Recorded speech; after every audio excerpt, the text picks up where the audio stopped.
So first, let me tell you a little bit about me. I've been restructured out 3 times in my career. Um, Again, no fault of my own, company not doing great. This was all pre-COVID, by the way. One time included the last downturn back in whatever that was, 9, 10, 11-ish. But 3 times it's happened to me. So when you think about what you're going through as a job seeker, I always tell my clients there's nothing you can say to me that's going to shock or surprise me because I've absolutely been there. I've also, as a result of those restructures, I made 4 industry transitions. I chose not to stay in my industry uh, and make some fairly major pivots when I bounced back after those. And that includes multiple role transitions. So I went from product development to marketing to merchandising, retail to wholesale to direct sales and franchising. So I found a way to leverage everything about my career to getting what I want in my career. And I will share some of that with you today. Um, Over the course of all of that, I also achieved 12 career promotions. So I'm sharing that to encourage you that just because you find yourself in a transition doesn't mean that you have to go backwards. In fact, this could actually be the time where you decide, you know what, I'm going to give myself a promotion. I'm going to aim, I'm going to stretch, I'm going to go for that job that would have been the job had I stayed in my previous role. So think about that. Those promotions can happen internally, but they can also happen as a result of where you find yourself in a transition. And so I decided after the last time I was restructured out to become a career strategy coach because I've successfully navigated career change, navigated disruption, and I decided, it's time to put that all together and help other people do what they need to do in those moments. So I'm going to talk about why people get hired by talking about marketing first. And I hinted at this a little bit. I have a marketing background, but there are some amazing parallels between why people buy things and why people get hired. First of all, when people are buying products, it's because it solves a problem at a physical level. That's the basic level, which products and services solve problems. Now, a brand is doing it really well if they're also solving an emotional problem for that customer. And they're doing an even better job if they're solving something at a philosophical level. Let me go into that a little bit more. So here's a problem that we've probably all experienced, and that is a yard that looks terrible. It needs help. Physically, it needs to be weeded, it needs to be cut, trimmed, more plants put in, plants taken out, overgrowth cut back, whatever it is, we've all had that experience. And there is a problem, there's a solution, right? We could buy a lawnmower, we could hire a service. There are solutions, but the company that wins our business is the one that understands that part of this problem is the embarrassment and shame that we experience every single time we drive up to our house. If a brand can acknowledge that, then now they're getting our attention. And even better, if they address it on a philosophical level, and by that it means the shouldn'ts of life. It shouldn't be so hard to have a yard that looks amazing, a yard that looks great. A brand, a service that addresses these 3 needs in a consumer is winning. And trust me, we've all purchased mediocre products who have done a great job of marketing because they're addressing these needs. There are great products out there that don't win as much business because they're strictly focused on that top level physical need. The reason this works is because we're addressing a problem, we're relieving an emotional pain point, and we're also creating a value add experience.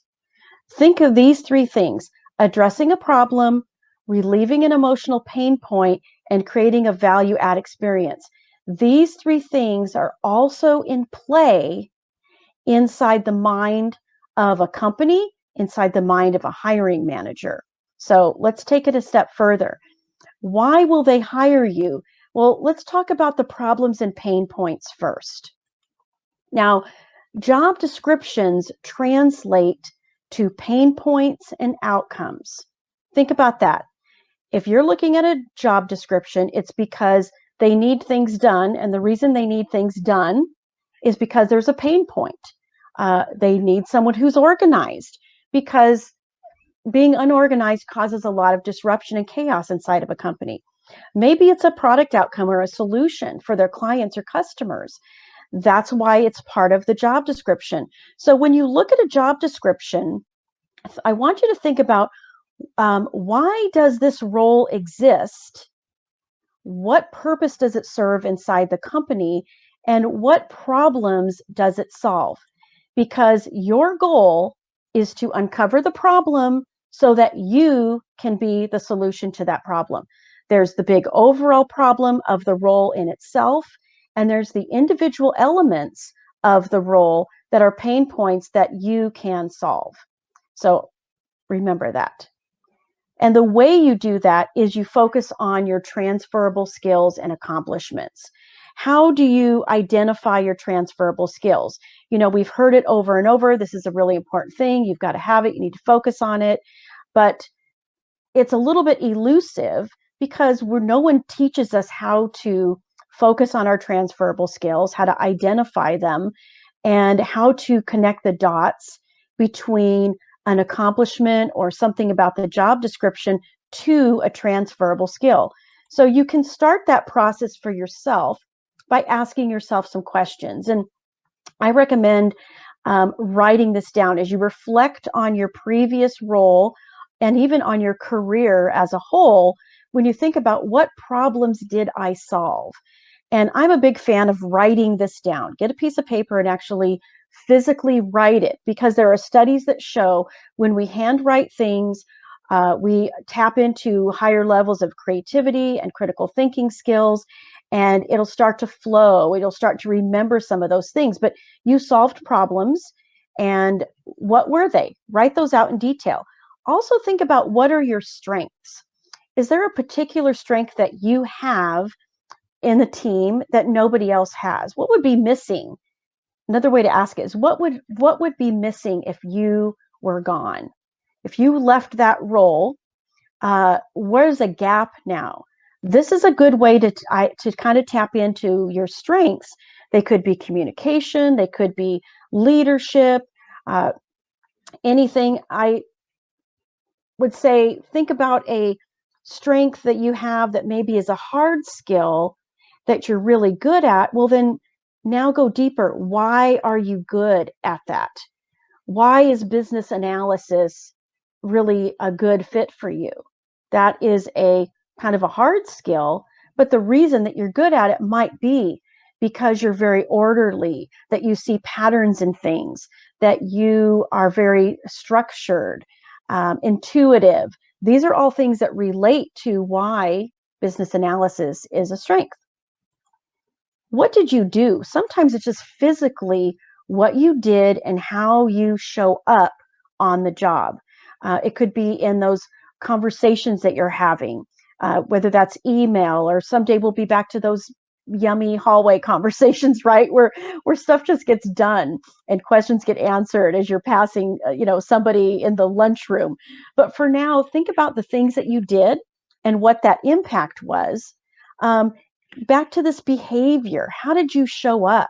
Are you the friendly person? Are you the person that everybody goes to when there's a problem to be solved? Why do they do that? Perhaps it's because you're a great communicator. Perhaps it's because that you have a lot of empathy or emotional intelligence. Think about the way you behave and interact with people is a clue to your transferable skills. And then what did you contribute? I always say, we've got lots of formulas for figuring out those stories that we're going to tell in an interview. You can call them, smart stories, situation, action, results, however you want to organize it. What it all comes down to is, what did you contribute? So if you're having a hard time thinking of that, start with something that you feel really, really good about, an accomplishment or contribution that just fills you with a sense of pride and just, nostalgia even, because it just feels so good. If you start with that first, you're actually turning on chemicals in your brain that will elevate your thinking to higher levels of critical thinking skills. And so when you're doing that, when you're feeling good and you're tapping into your brain physiology, literally how it works, then it'll be easier to start to think of accomplishments that you're really proud of. Now reverse engineer it back to, what actions did you take in that accomplishment, in that contribution? Write those down, and then take it back a step further and think of, why were we even doing this in the first place? That's a great way to construct those stories about yourself that connect your accomplishments to your transferable skills. So let's just make this practical. So I've got a little tidbit of a job description here of an executive assistant. Now, this would be what the executive assistant does day to day: reports to the CEO, prepares reports, organizes documents, creates presentations, manages the office budget, implement and maintain procedures, deal with a wide variety of correspondence, complaints, and a lot of cross-functional communication. So these feel like these are all pain points to be solved. These are all outcomes, and they feel very task oriented, right? But there actually are some transferable skills showing up in this job description. Now, I've listed some common ones here. There could be more, but adaptability, organization, communication, problem solving, teamwork, and leadership are the ones that I've identified. So let's relate those to these tangibles, the responsibilities of this role. Now, someone who prepares reports, files and organizes documents, and creates presentation is exhibiting the transferable skill of organization. So when someone says, hey, give me an example of this, when are the times that you've prepared reports and files? You can say, well, one of my strengths is that I'm really organized. I have a way of putting things together and seeing things in a way that helps other people and creates opportunities for removing chaos and creating order. Right? I'm just spitballing, but that could be something that you would talk about, and you would relate it to not just, well, there were, X number of documents I did per year, and I created 7 presentations. Those hard metrics are great, but the reason that you were successful at doing those had a lot to do with your organizational skills. Well, let's look at another one. Dealing with a wide variety of correspondence, complaints, and inquiries is a really good indication that you're adaptable and flexible and that you're great at problem solving. See how this is working? Like, these are the tangibles, but your intangibles, your transferable skills, are showing up in your ability to do these bits of the role. And then if we look at cross-functional communication with staff and clients, again, I think this is another great one for adaptability. Clearly, communication could show up here as a transferable skill associated with that, but I also think it shows your teamwork. The fact that you are aware of the pain points inside the organization and you're able to bring everybody around through cross-functional communication to persuade them to all get on board and connect to a common purpose. The fact that you can do this cross-functionally is a great sign of your teamwork ability. Now let's talk about the value add experience, right? This is that third level of marketing yourself, if you will, why they will hire you, just like why someone purchases something that gives them a value add experience. And that is, be the guide, not the hero. So I got my little Lego guys here, but this is the key to having those conversational interviews especially when you want to get out of convincing energy. You don't need to convince anybody of anything. You can actually be the guide in the situation versus the hero, the guide that shows them solutions to the problems that are listed on that job description. If we think about the relationship that Luke Skywalker had to both Yoda and Obi-Wan Kenobi, the hero of the story was Luke. But these other guys came into his life and provided a picture of what success looks like. They were the guide. This is the same thing I want you to consider when you're going into an interview. Think about it like this. If someone in your company said, "Hey, Elisa, could you join this meeting? We've got some questions for you, and I think that you have some value to add. I think that you could help us move through some of these questions."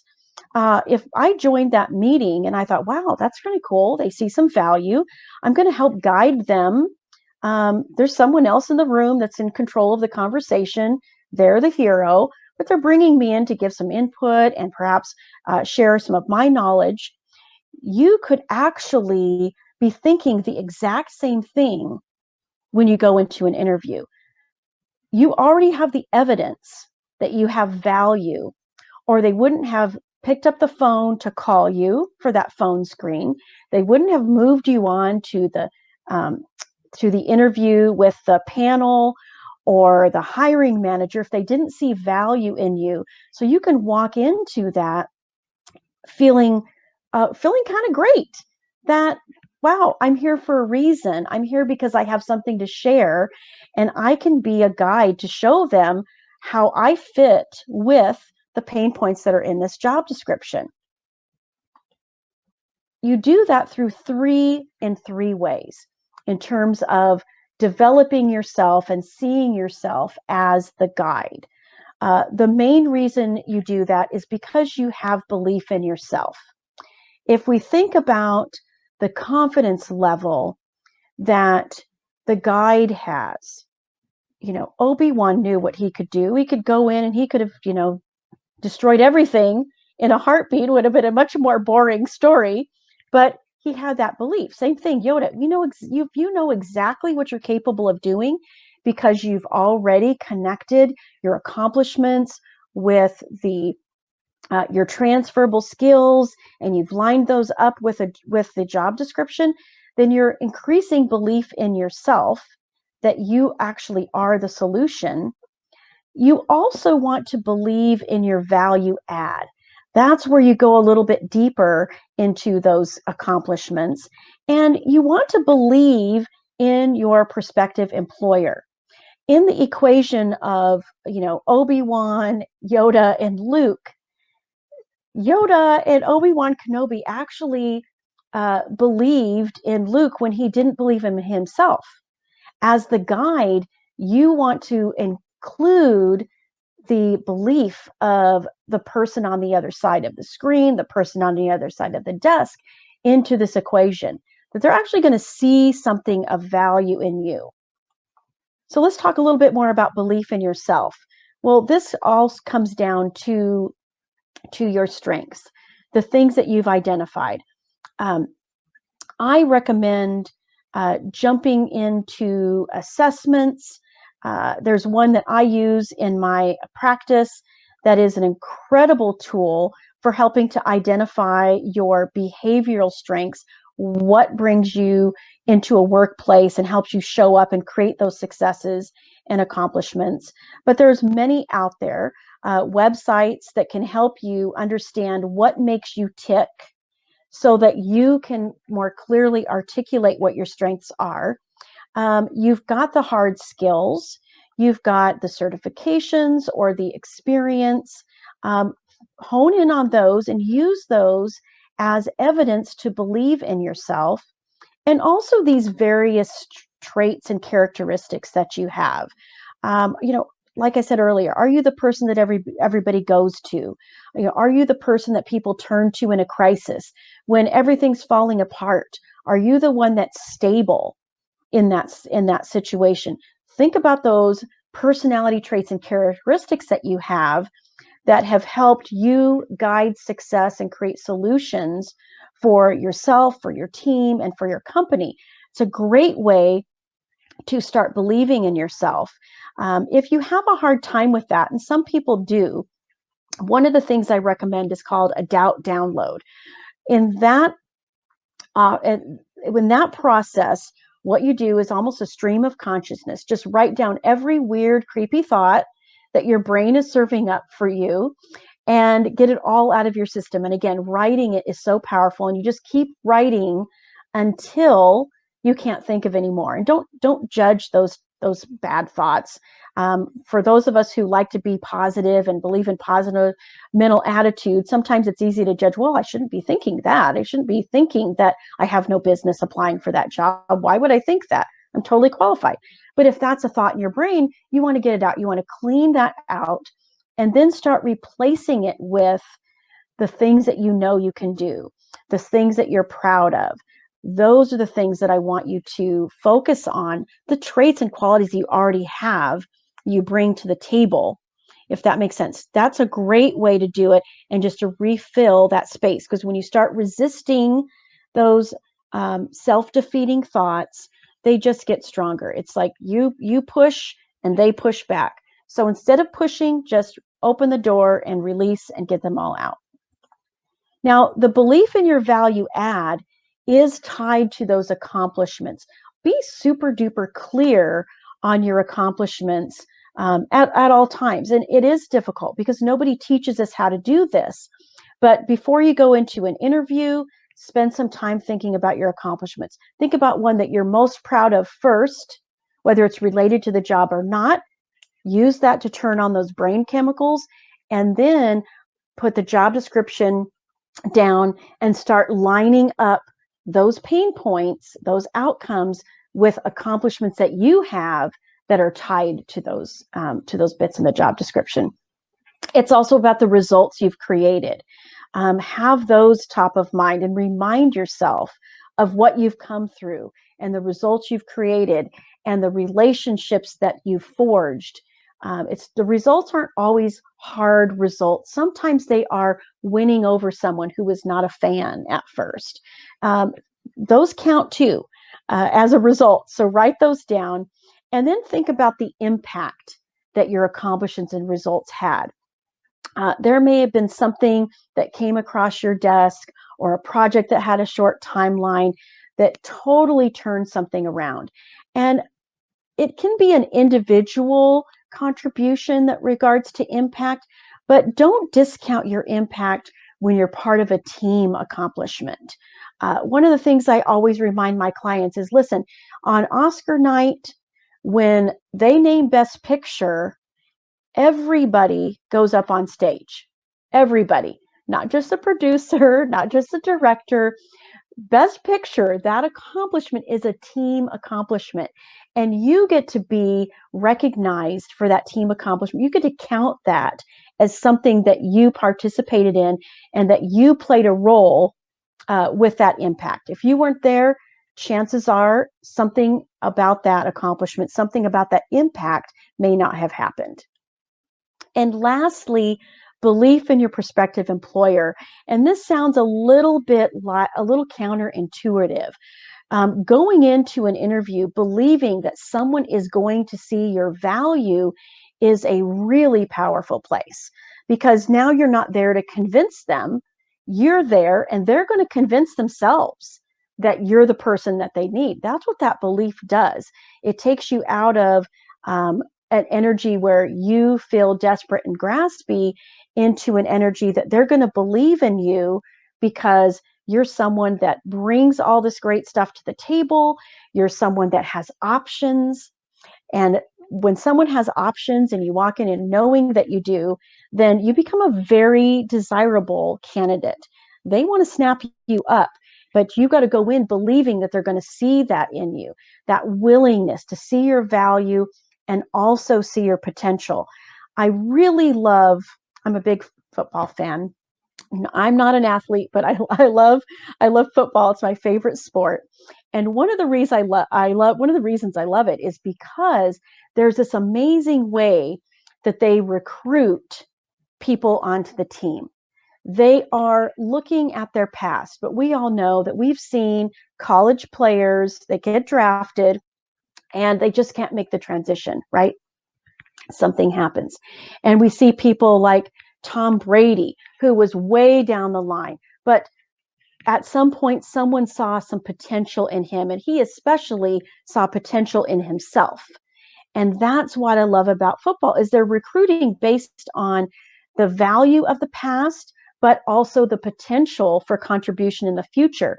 And you need to believe that about yourself before anybody else is going to believe that about you. You're going to show them what outcomes, what value, and what success looks like as a result of your work, both in the past and in the future. When you start talking with the hiring manager or with a panel in terms of connecting the dots between your using transferable skills, let's say, to connect the dots between your past and your future, it's those transferable skills and interlacing those into the stories that you tell and the way you answer questions that's going to paint that picture for them. Because now they're going to see you as your contribution in the future and not just, oh, well, yeah, you did that because you were there in the past. Those transferable skills are that way to connect the dots. Those accomplishments are that way to connect the dots between your past and the future that you can create inside of an organization. Now, somebody told me a long time ago that a sale is just a transfer of belief and enthusiasm. And it's kind of true when you think about it. When someone's making a sale to you, either in an ad or you happen to be making a big purchase, the reason you buy it is because of that belief that they have in their product and that enthusiasm that they have for their product. It's the same reason you're going to get hired. When you believe in yourself and you communicate enthusiasm for yourself and the success that you're going to bring to the role, the other person on the other side believes too.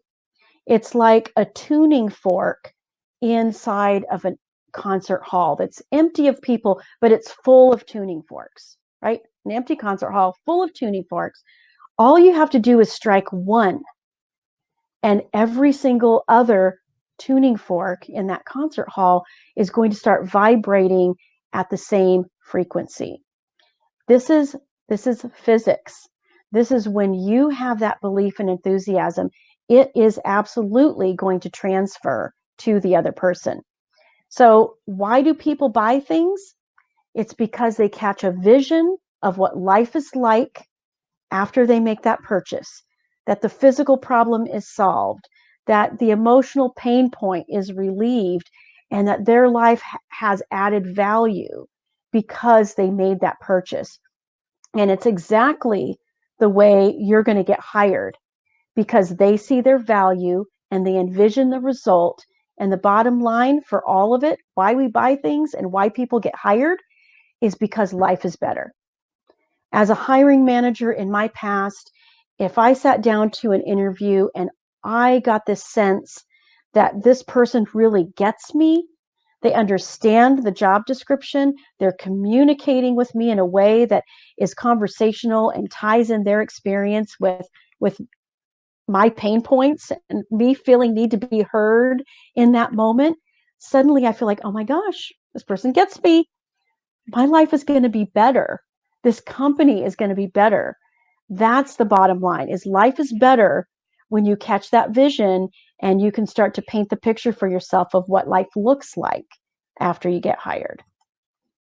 So hopefully you've had your Red Bull. We can ask some questions now. Maybe you can read them off to me since I'm still got my screen up, but I'm happy to answer anything that somebody.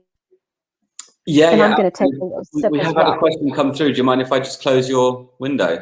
The Yeah, slide? yeah, yes. Not yet. I haven't had my Red Bull, but you win best talk so far because you're the only person to do a Star Wars reference. So you win best talk just for all your Star Wars references. All right. You made my week. You made my week. That's great. That's great. So yeah, we do have a question here. Only one question at the moment. Could you please share any good websites or resources to help identify strengths and skills? Yes, I can. Truity is one I really like. I think it's spelled Truity. They have many different assessments that you can try out.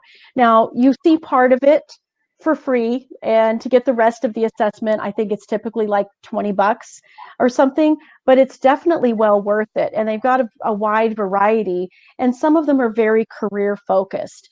There's a really good one in there, which really, if you're feeling like you need to make a pivot and you feel like, hey, I'm not sure that that I'm actually in the right role because I was hating life and I'm kind of relieved. Sometimes you feel a little guilty that you feel relieved that you got let go because you didn't love it anyway.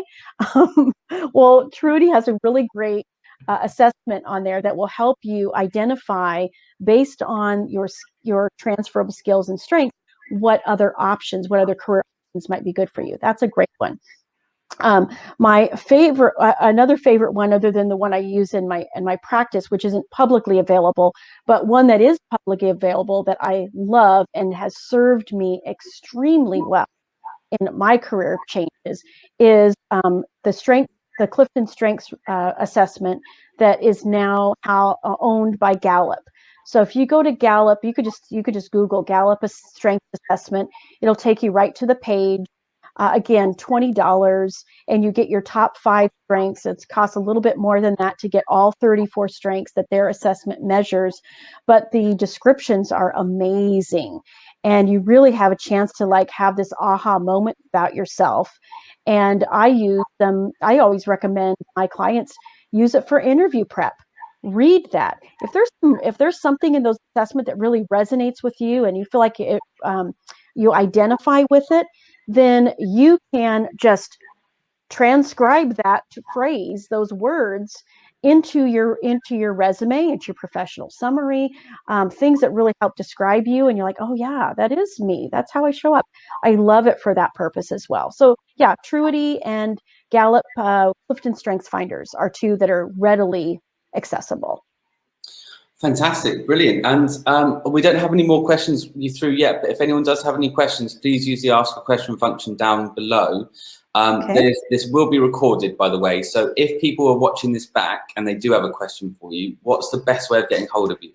Yep. Well, if you want to let me present again, I can put my contact info up. There we go, my final screen. Sorry, it's not shared anymore. Okay, let's see. Let me back out and just share it one more time.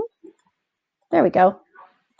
Okay, there. Oh, we good? Yeah, perfect. Yes. Okay. So you can contact me on LinkedIn. Definitely, if we're not already connected, definitely send me a connection request. Be happy to accept and have a little conversation if necessary. My email is elisa@es-strategic.com. You can also find resources and courses. I have some on Teachable, and that's called loveyourworklife.teachable.com. And you do need to have the dashes in between Love Your Work Life at Teachable. And my website is es-strategicservices.com. Those are also great places to reach me. And on all of those, especially with the website, I do have my my social links there as well. So I've got some videos on YouTube. I'm launching a podcast this month, so I'm super excited about that. But yeah, definitely connect with me. I do free resume reviews, and I also offer 30-minute interview insight calls. So if you find yourself where you're not even getting any hits at all, then maybe there's something that you need to work on with your resume. We can figure that out. If you are getting seen and your resume is getting through and you're getting interviews, but you're not getting offers, then maybe that little interview insights call could be help, and we can identify some of the things that might be going sideways in your interviews. And then I have, services when you check out either Love Your Work Life or ES Strategic. You can see what my coaching programs are all about and the pricing as well. Fantastic. Thank you so much. We don't have any more questions through yet. So what I think is best is that I'm going to be sending this out to all 852 people, all the recordings. So wonderful. At the back of that last bit, you will get some people asking you questions. Yes, that is no problem. I know I will be happy to ask. And of course, if someone feels a little bit more comfortable asking a question privately and we connect, then ask me the question on LinkedIn. Easy peasy. Brilliant. Thank you so much for your time. And again, I love the Star Wars references. It was amazing. I'm actually quite, when you said the first one, I was actually amazed. I'm like, no one else has said a Star Wars reference yet. What's that? I know. It's true. I know. It's a universal language, right? So, it really is. It touches most people's hearts, doesn't it? So yes, look, it does. Thank you so much. Thank you. Thanks everybody for the time. All right. There's some, the chat on the side, brilliant presentation. Thank you so much. Tons and tons of really, really great and positive support there. So thank you so much for your time. And all right. Thank you, Neil. We'll see ya. Take care.